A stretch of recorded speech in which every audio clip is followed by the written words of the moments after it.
What's up, guys? Welcome back to the channel. Boozer here. Thanks for stopping by. Here we go, guys. We got the dog finally in the game here. After over 1 year, Plarium finally delivers on this particular promise. I did tease the kit a couple weeks ago in a video, but this champion was already in the game code for a while now, and now it's finally going to be released to us as a fragment fusion, guys. Here are the details for this champion. Next Monday, July 28th, we will be launching a champion fragment event for new champion Kro Khad the Throatripper. I love it. I love that name. Faction Orcs is a legendary champion. He's attack based and he's magic affinity. Do you hear the howling in the distance? A new beast joins the hunt. Kro Khad the Throatripper is the latest addition to Packmaster Shayek's fearsome pack. I just want to say that it is the only edition. Like I said, it's taken over a year, but it's the first edition. Will there be more editions? Who knows? A loyal hound eager to tear into PvE battles and especially ruthless against the Hydra.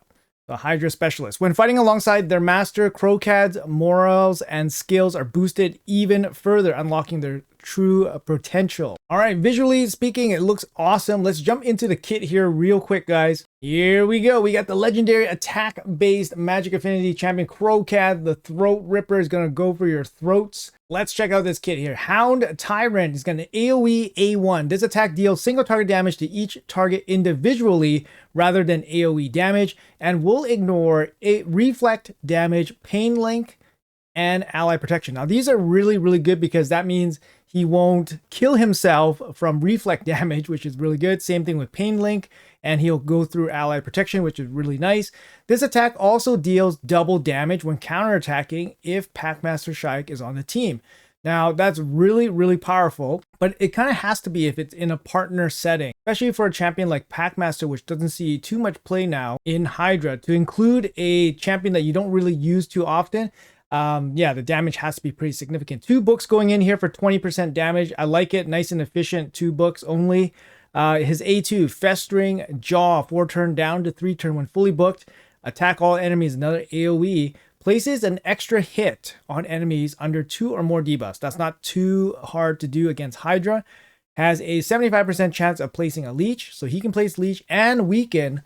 These debuffs cannot be resisted if Shayek is on the team. Now, I'm not too sure which one happens first, right? Whether leech and weaken happen first before the hits, but it looks like it reads that it's going to attack all enemies, then place an extra hit before the leech and weaken happen. It's really nice that the debuffs cannot be resisted, meaning that Kro Khad here doesn't need accuracy to land this, which is pretty cool. 20% damage from books, and you need the books for the 100% chance to land leech and weaken, and the cooldown reduction. Let's check out this A3 here. 4 turn cooldown down to 3 turns. When fully booked, single target hit will ignore 50% of the target's defense. That's massive, as well as life barrier and poison cloud, and effects that redirect attacks, damage, or debuffs to another target. So when I read that, it specifically seems like it's going up against the Head of Mischief that kind of has a 50% chance of redirecting your attack. So he is immune to that, which is really cool. Repeat this attack once if Packmaster Shayek is on the team. So he's doing a double hit if Packmaster is on the team. This is really potentially really strong, right? Because it can go through the life barrier, it can go through the poison cloud, which is really crazy. And that means if you need to kill the poison head, you can just hit the poison head, kill the poison head, and then all the clouds will come off of the rest of the Hydras if you need to do that. Now, practically speaking, that could be very strong. Only 3 books into this ability as well, damage and cooldown. 50% ignore defense is very strong, and getting 2 hits of that potentially could do quite a bit of damage. We really have to see the multipliers on this, like the A1, the A2, the A3. They all sound very interesting, and they all get boosts from being with Packmaster Shayek. Let's check out his passive here. Primal Ambition increases the champion's attack by 5% when killing an enemy or decapitating a Hydra head, up to 25%. Increases this champion's attack by 10% when killing an enemy or decapitating a Hydra head instead if Shayek is on the team, up to 50%. So if he kills a Hydra head, he potentially can get an extra 50% attack. Now, over a long Hydra fight, this basically is a given. He will reach 50% boosted attack, which is really strong if you run him with Shaik. Instantly activates Dominate Predator skill against a Hydra head when an ally is consumed by the head if Shaik is on the team. So Dominant Predator is his single target, ignore 50% of the target's defense. Now this is actually really crazy. There's no cooldown on it. There's no cooldown on it. So whenever an ally is consumed, if Shaik is on the team, this dog will instantly use the A3 to hit that Hydra head. And like I said, no cooldown. That's really powerful. I wonder if this passive triggering the A3 will also do a double hit. So when the A3 happens, because Shaik is on the team, will a double hit of the A3 happen? That seems like it might happen. I don't know. That seems like a ton of damage coming here passively. There's no cooldown on it. Of course, it's not going to happen very often because it's a devour mechanic. So you're not going to get devoured every other turn.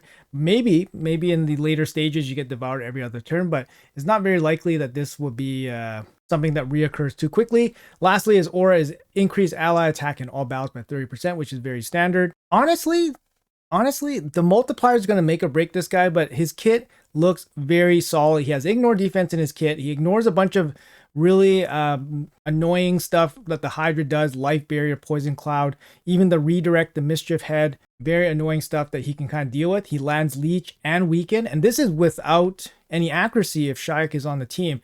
So Shaik is providing massive value to this dog, and he self boosts his own attack with his passive.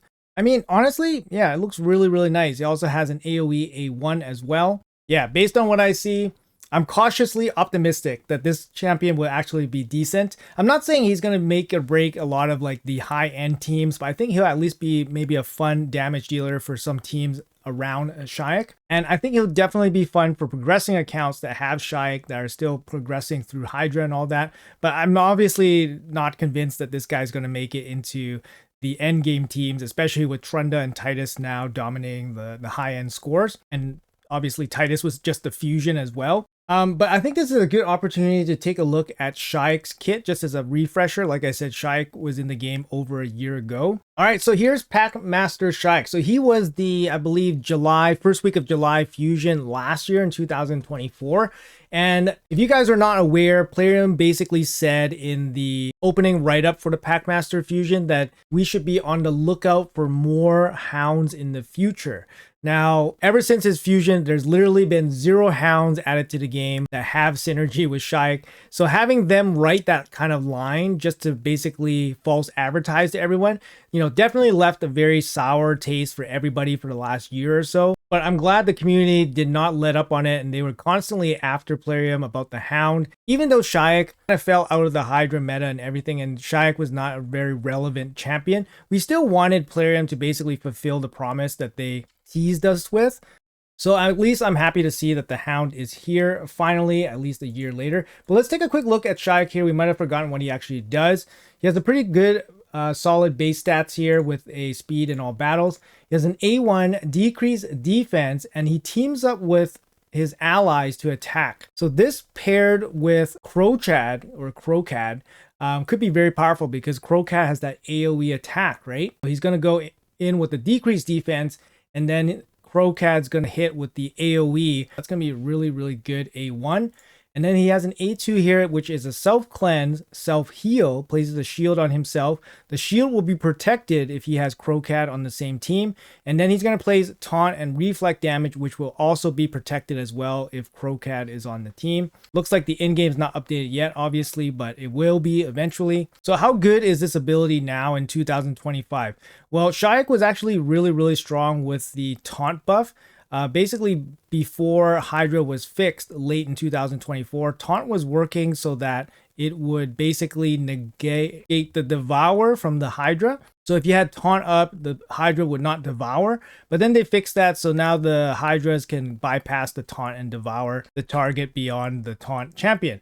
So it's a little bit weird. I don't know. I don't even really like that fix. I would rather prefer that the Devour happens on the champions that's taunting them. That kind of makes more sense instead of just a straight bypass. But anyways, both of these buffs will be protected. So it makes Shaik a pretty good mischief tank. So he's just going to, Tank the Mischief steals all the time, and since these buffs are protected, they won't be stolen. So at the bare minimum, you can use them for that. It's on a 3-turn cooldown, so it's still pretty fast.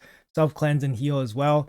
His A3 here fills turn meter of all allies by 25%, so on a 3-turn cooldown, so it's a turn meter boost. Also has a 100% chance when fully booked of placing block buffs on all enemies. This cannot be resisted if you have Kro Khad on the team. So basically, I mean, you don't really need accuracy on this guy. You need accuracy to land decreased defense. But the block buffs, if you don't have, good block buff champions, there's still not that much in this game.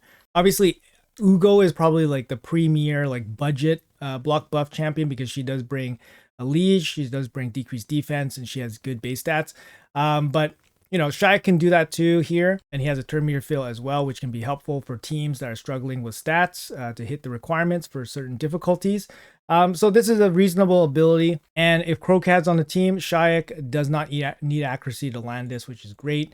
His passive here, whenever attack places a hex debuff on the attacker for 1 turn, ally attacks on targets under hex placed by this champion deal 20% more damage. So if he lands the hex after getting hit, which does require accuracy, then that champion that gets hit that is under hex will receive more damage. Now this doesn't happen as frequently as you would think, and it's not a reliable hex champion, so you obviously need another source of hex.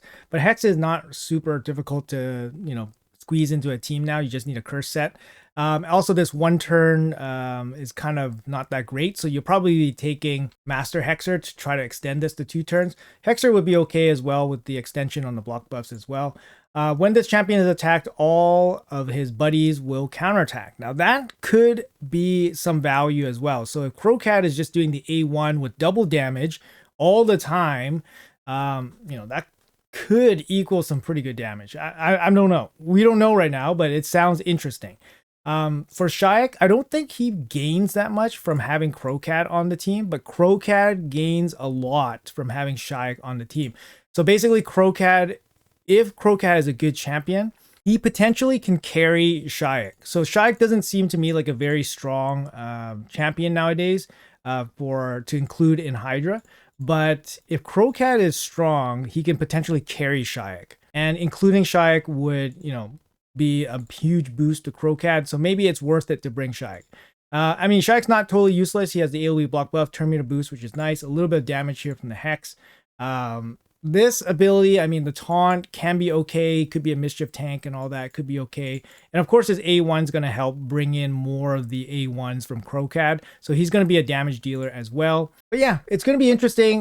We haven't really seen like this kind of team partners, especially one that's released so late into the game. So we have a champion here that's 1 year old, that's kind of been removed from any kind of meta, any kind of use case. And now we're injecting a champion into this game that could potentially bring this guy back to life in a partner setting, which is pretty interesting. I think Plarium should do more of these kind of things. They bring back champions that were no longer used and then makes them more interesting. Anyways, guys, here we go. Kro Khad, the Throatripper. I love that name, Throatripper. Great visuals here. He's going to be up for grabs Monday, July 28th. More info to come. Stay tuned for all that. If you enjoy the content, make sure you guys hit that like and subscribe button. Would appreciate that very much. Thank you guys for watching. Let me know in the comments below what you guys think about Kro Khad here, and I'll see you guys in the next video.